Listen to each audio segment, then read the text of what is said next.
Assalamualaikum warahmatullahi wabarakatuh. Perkenalkan, kami dari kelompok 9 akan mempresentasikan tentang perubahan dan manajemen perubahan, di mana kelompok kami ada saya sendiri Hanafia Ramadhani dengan NPM 1801010026, lalu ada Muhammad Dafa dengan NPM 1801010043, lalu ada Muhammad Afiq Ahzani dengan NPM 1801010044, dan yang terakhir ada Ananda David dengan NPM 1801010055. Baik, di sini saya akan mempresentasikan tentang perubahan. Perubahan sendiri adalah transformasi dari keadaan sekarang menuju keadaan yang diharapkan di masa yang akan datang, atau suatu keadaan yang akan lebih baik. Pada hakikatnya, kehidupan manusia maupun organisasi diliputi oleh perubahan secara berkelanjutan. Di satu sisi, karena adanya faktor eksternal yang mendorong terjadinya perubahan, dan di sisi lainnya, perubahan justru dirasakan sebagai suatu kebutuhan internal. Menurut Passmore tahun 1994, perubahan berarti bahwa kita harus mengubah dalam cara mengerjakan atau berpikir tentang suatu yang akan menjadi mahal dan sulit. Lalu menurut Robbins tahun 2001, 542, perubahan adalah membuat suatu menjadi berbeda. Menurut Greenberg dan Baron tahun 2003, perubahan tersebut merupakan perubahan organisasional yang merupakan transformasi secara terencana atau tidak terencana dalam suatu struktur organisasi, teknologi, dan atau orang. Menurut Potts dan Lamers tahun 2004, perubahan merupakan pergeseran dari keadaan sekarang suatu organisasi menuju pada keadaan yang diinginkan di masa depan. Perubahan dari sekarang dilihat dari sudut struktur, proses, orang, dan budaya. Ada beberapa faktor pendorong perubahan. Di antaranya, yang pertama, kuatnya tekanan politik. Yang kedua, perkembangan ekonomi. Yang ketiga, kebijakan pemerintah dan sistem administrasi. Yang keempat, kecenderungan sosial. Yang kelima, kecenderungan demografis. Yang keenam, perkembangan teknologi yang semakin efisien. Yang ketujuh, kecenderungan organisasi dalam struktur dan skala. Yang kedelapan, perkembangan pasar yang semakin kompetitif. Yang kesembilan, masalah SDM, pekerja dan manajer. Yang kesepuluh, meningkatnya tuntutan pelanggan. Dan yang terakhir adalah tekanan dari lingkungan. Semua organisasi pasti menghadapi lingkungan yang dinamis dan berubah. Lingkungan eksternal organisasi cenderung merupakan kekuatan yang mendorong untuk terjadinya perubahan lingkungan. Di sisi lain, bagi organisasi secara internal merasakan adanya kebutuhan akan perubahan. Oleh karena itu, setiap organisasi menghadapi pilihan antara berubah atau mati tertekan oleh kekuatan perubahan. Yang selanjutnya adalah perlunya perubahan. Menurut Fulan, tahun 2004, ia memberikan 5 butir kunci tentang perubahan, yaitu sebagai berikut. Yang pertama, perubahan bersifat cepat dan non-linear, sehingga dapat menimbulkan suasana yang berantakan. Akan tetapi, perubahan juga menawarkan potensi besar untuk terobosan kreatif. Paradoks yang timbul adalah bahwa transformasi tidak mungkin terjadi tanpa terjadi adanya kekacauan. Lalu yang kedua, kebanyakan perubahan dalam setiap sistem terjadi sebagai respon terhadap kekacauan dalam sistem lingkungan internal dan eksternal. Apabila respon terhadap gangguan dilakukan segera dan bersifat reflektif, seringkali tidak dapat dikelola dan masalah lain justru dapat timbul sebagai akibatnya. Lalu yang ketiga, faktor rasional dalam organisasi termasuk strategi dan operasi tidak terintegrasi dengan baik karena adanya perbedaan secara individual, cara pendekatan, dan masalah. Lalu yang keempat, stakeholder utama dan budaya organisasi menjadi pertimbangan pertama untuk perubahan organisasional. Lalu yang kelima, dan yang terakhir, perubahan tidak dapat dimanage atau dikelola atau dikontrol, akan tetapi dapat dipahami dan mungkin akan memberikan petunjuk.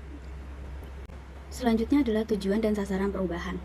Ada berbagai macam tujuan yang digunakan oleh organisasi untuk melakukan perubahan, di mana suatu upaya melakukan perubahan itu harus memiliki arah yang jelas sehingga menuju pada kondisi yang diharapkan. Menurut Robbins tahun 2001, tujuan dari perubahan yang terencana di satu sisi untuk memperbaiki kemampuan dari organisasi itu sendiri, yang mana dapat digunakan dalam menyesuaikan diri dengan perubahan lingkungan. Sedangkan di sisi lain adalah upaya untuk mengubah perilaku karyawan. Dalam hal sasaran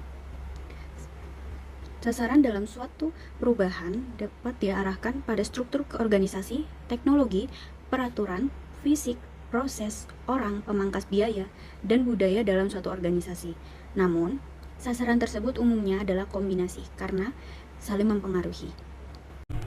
Di sini saya akan melanjutkan presentasi dari teman-teman saya. Yang pertama yaitu menurut Robbins, Greenberg, dan Baron dibedakan menjadi perubahan terencana dan tidak terencana. Perubahan adalah membuat sesuatu menjadi berbeda. Perubahan dapat merupakan perubahan terencana atau planned change, atau perubahan tidak terencana unplanned change. Perubahan dapat terjadi pada kegiatan yang bersifat rutin dan kontinu. Namun yang lebih penting adalah pada kegiatan yang sifatnya strategis yang tidak terjadi berulang-ulang. Dengan demikian, yang dimaksud dengan planned change adalah aktivitas perubahan yang disengaja dan berorientasi pada tujuan. Itu menurut Robin. Sementara itu, menurut Greenberg dan Baron menyatakan sebagai aktivitas yang dimaksud dan sifatnya sengaja yang dirancang untuk memenuhi beberapa tujuan organisasional. Perubahan organisasional berasal dari sebuah keputusan strategis untuk mengubah cara organisasi mengerjakan usahanya. Perubahan organisasional dapat diidentifikasi sebagai perubahan produk atau jasa, perubahan ukuran dan struktur organisasi, perubahan sistem administratif, dan memperkenalkan teknologi baru. Yang selanjutnya yaitu menurut Kreitner dan Kinichi membagi menjadi 3 tipologi perubahan, yaitu ada adaptive change, innovative change, dan radically innovative change. Yang pertama yaitu adaptive change, merupakan perubahan yang paling rendah tingkat kompleksitasnya, biaya, dan ketidakpastiannya.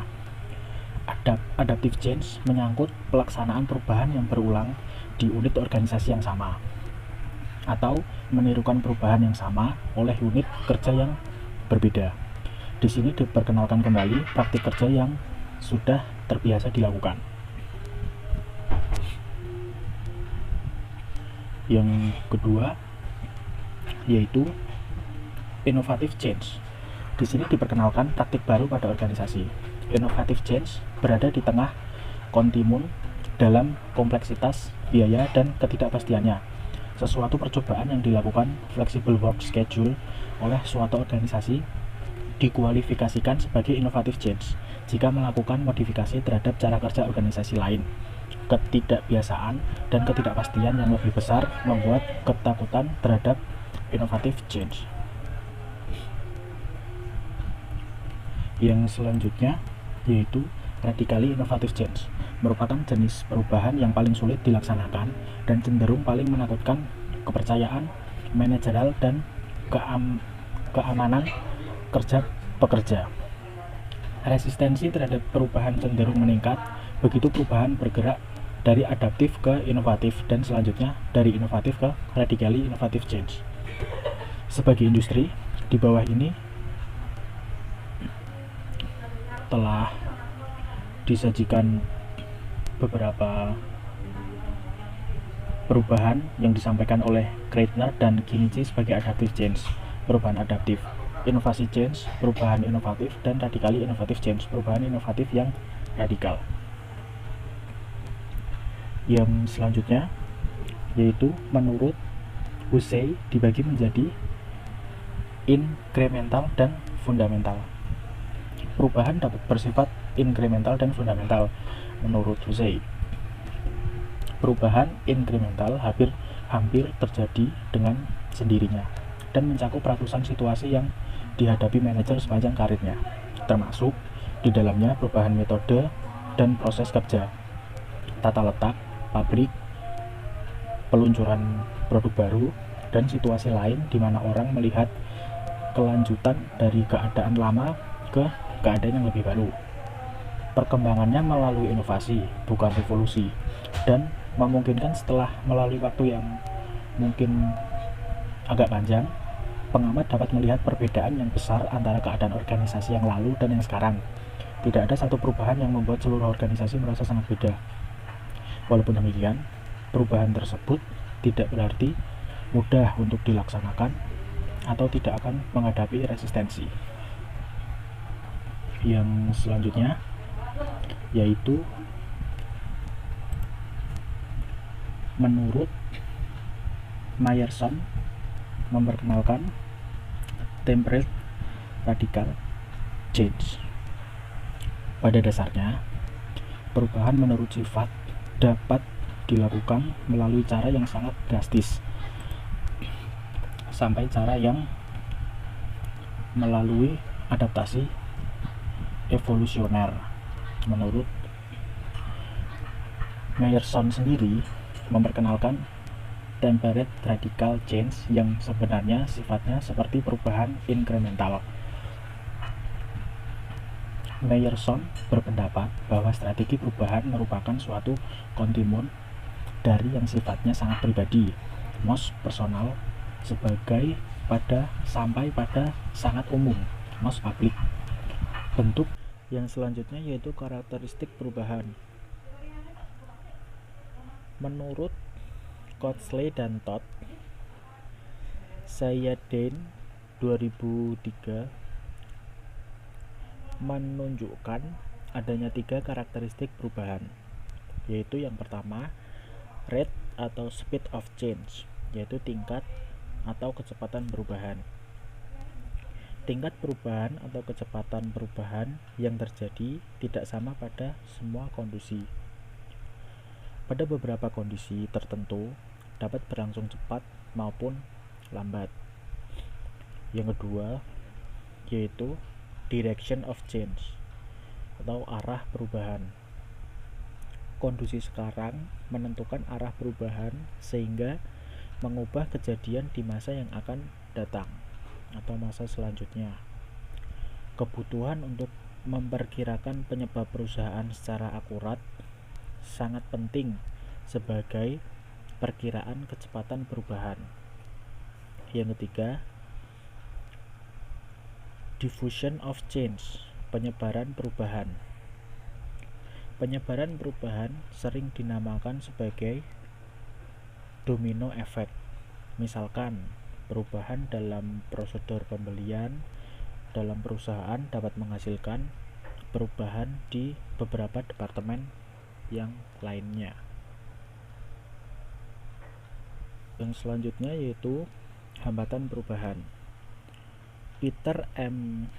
Senge 2002 mengingatkan bahwa Drucker mengidentifikasikan adanya 3 hambatan dalam melakukan perubahan, yaitu yang pertama demografis. Perubahan memerlukan waktu yang relatif panjang, namun banyak manajer sangat tidak sabar mempertimbangkan untuk menunggu perubahan dalam 30-50 tahun. Mereka cukup khawatir terhadap apa yang dapat terjadi dalam 30-50 hari. Eksekutif senior harus berpikir panjang dari orang lain dalam organisasi. Perkembangan demografis jangka panjang akan mempengaruhi arah perubahan organisasi. Jumlah penduduk, tingkat pertumbuhan penduduk, persebaran penduduk, jenis kelamin, angka kelahiran, dan angka kematian akan mempengaruhi kebutuhan mereka. Permintaan akan kebutuhan mereka menjadi semakin bervariasi dengan perkembangannya teknologi, informasi, dan cita rasa mereka sebagai konsumen. Yang kedua yaitu persepsi terhadap revolusi informasi. Tidak disangsikan lagi bahwa dunia sekarang ini sudah dan sedang mengalami revolusi informasi sehingga mampu menghapus batas-batas suatu negara. Apa yang terjadi di belahan dunia lain dengan mudah diketahui dan diikuti di belahan dunia lainnya. Kita akan tertinggal apabila tidak mampu mengikuti jalannya revolusi informasi tersebut. Namun, persepsi orang terhadap perkembangan informasi tersebut sangat beragam. Di satu sisi, disambut secara positif sebagai mempermudah pekerjaan dan meningkatkan kinerja individu maupun organisasi.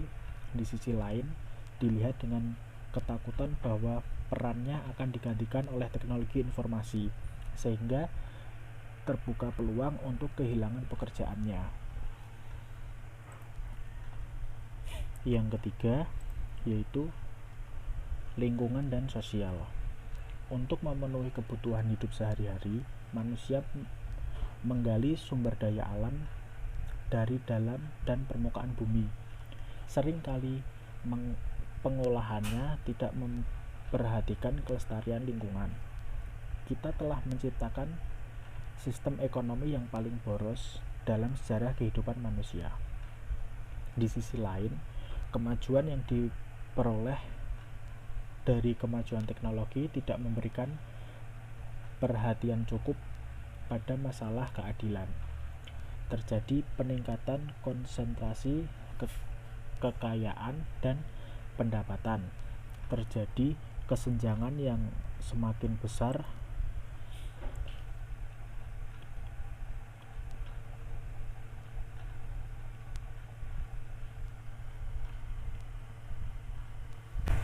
Yang selanjutnya yaitu tantangan perubahan. Yang pertama, tantangan dalam tahap prakarsa perubahan.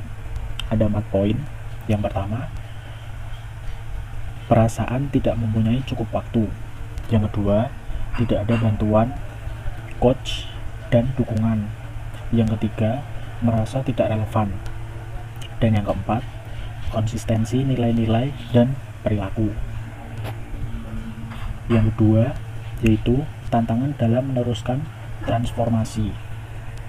Ada 3 poin. Yang pertama, ketakutan dan kecemasan. Yang kedua, penilaian dan pengukuran. Dan yang ketiga, true believers and non-believers. Dan yang ketiga yaitu tantangan tahap desain dan berpikir ulang.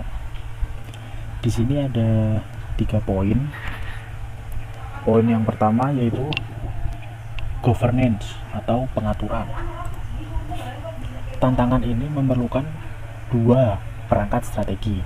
Perangkat strategi pertama adalah mengubah inisiatif kelompok pemadu yang bekerja dengan struktur tatanan yang ada.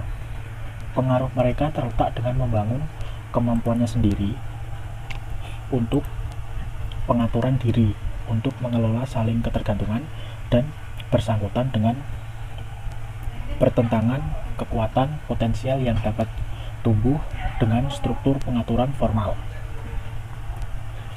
Perangkat strategi yang kedua adalah untuk pemimpin eksekutif yang secara potensial dapat mengajukan inisiatif merancang ulang tatanan. Dan poin yang kedua yaitu diffusion atau penyebaran. Masalah penyebaran praktik inovatif lebih lazim daripada yang disadari banyak orang.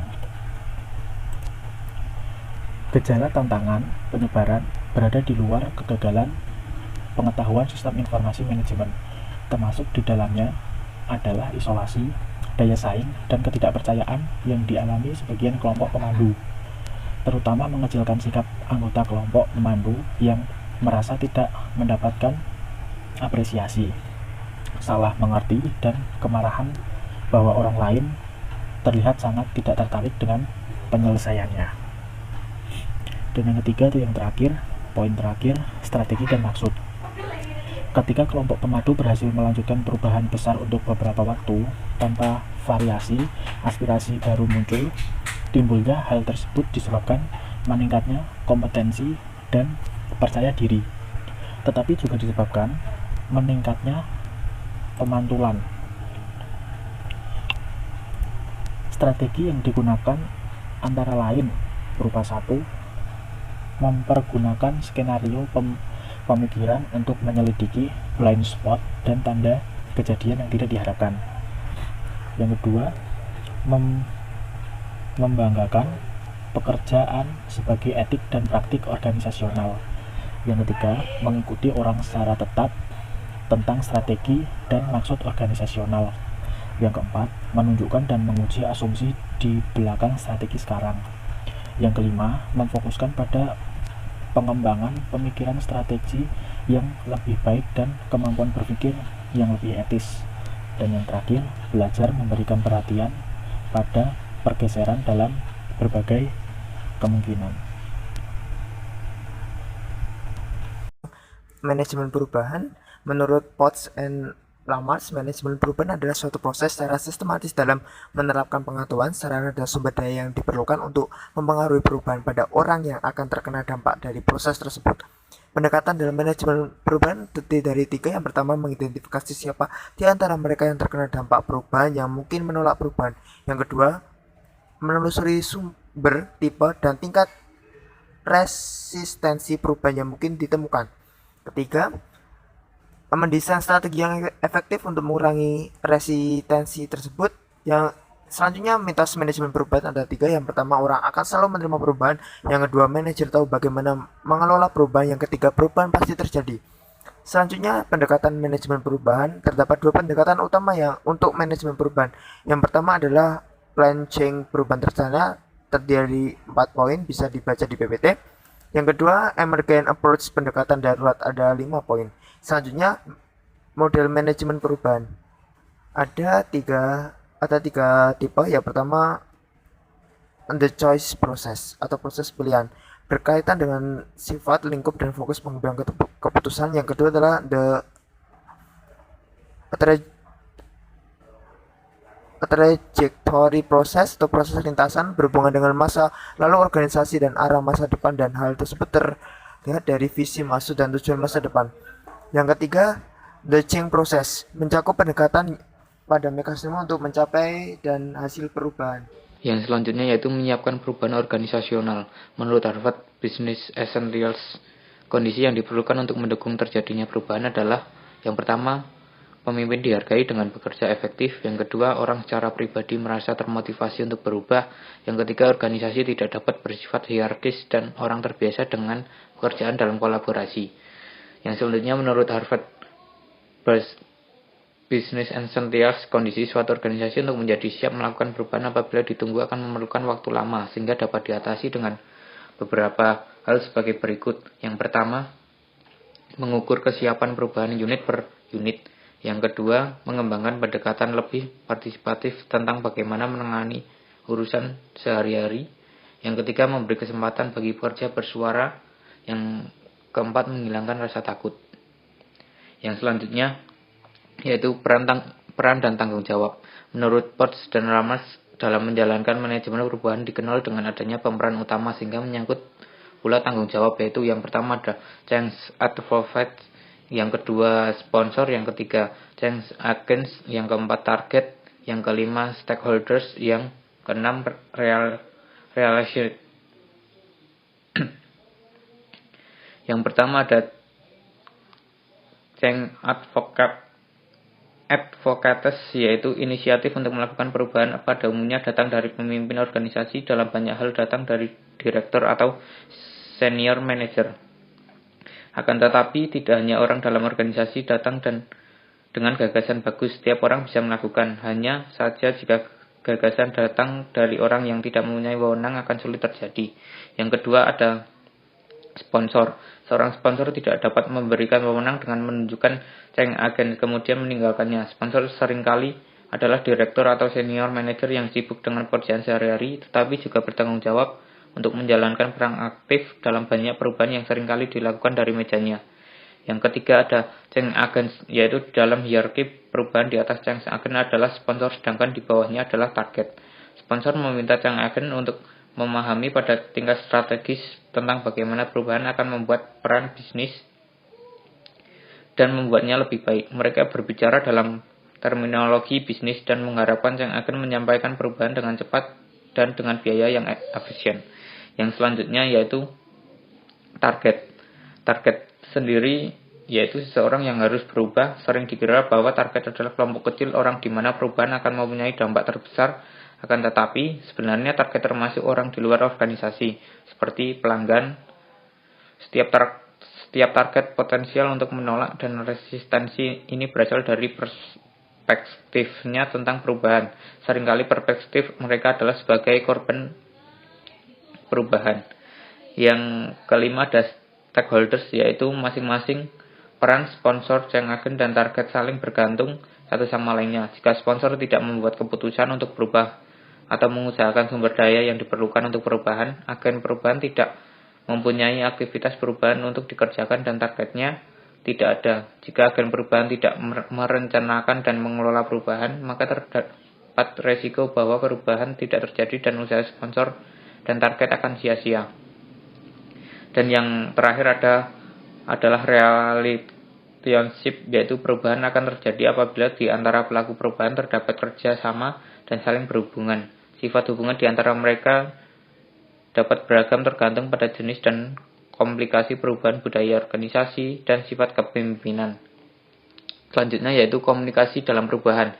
Dalam proses perubahan terjadi interaksi antara head, sponsor, agen, dan target. Dalam proses perubahan apabila terjadi komunikasi yang baik di antara mereka akan dapat mengurangi kemungkinan resistensi. Menurut Greenberg dan Baron memberikan rekomendasi untuk memperbaiki keterampilan komunikasi dengan cara yang pertama, menggunakan bahasa yang sederhana dan jelas. Yang kedua, menjadi pendengar aktif dan penuh perhatian. Yang ketiga, menghindari informasi berlebihan menggunakan sistem gatekeeper atau antrian. Yang keempat, memberi dan menerima umpan balik secara 360 derajat, sistem saran, corporate headlines, dan lain-lain. Yang kelima, ada menjadi komunikator pendukung dengan memfokuskan pada masalah dan bukan orangnya. Yang terakhir, menggunakan taktik komunikasi inspirasional dengan kepercayaan dan kekuasaan dengan menggunakan kata-kata yang memprovokasi emosi. Yang selanjutnya, komitmen dalam perubahan. Tahapan komitmen pada perubahan menurut Daryl R. Conner mengemukakan bahwa pembentukan komitmen harus dilakukan melalui beberapa tahapan sebagai berikut. Yang pertama, ada preparation. Terdapat 2 tahap dalam preparation, yaitu kontak dan awareness. Terdapat 2 fase dalam acceptances. Yang pertama, understanding, 2 positive perception. Yang ketiga ada komitmen. Terdapat 3 fase dalam komitmen ini. Yang pertama, installation. Yang kedua, adoption. Yang ketiga, institutionalization. Yang terakhir, internalization, yaitu merupakan bentuk tahapan tertinggi di mana pekerja memiliki komitmen pada perubahan karena mencerminkan kepentingan pribadi. Cukup sekian presentasi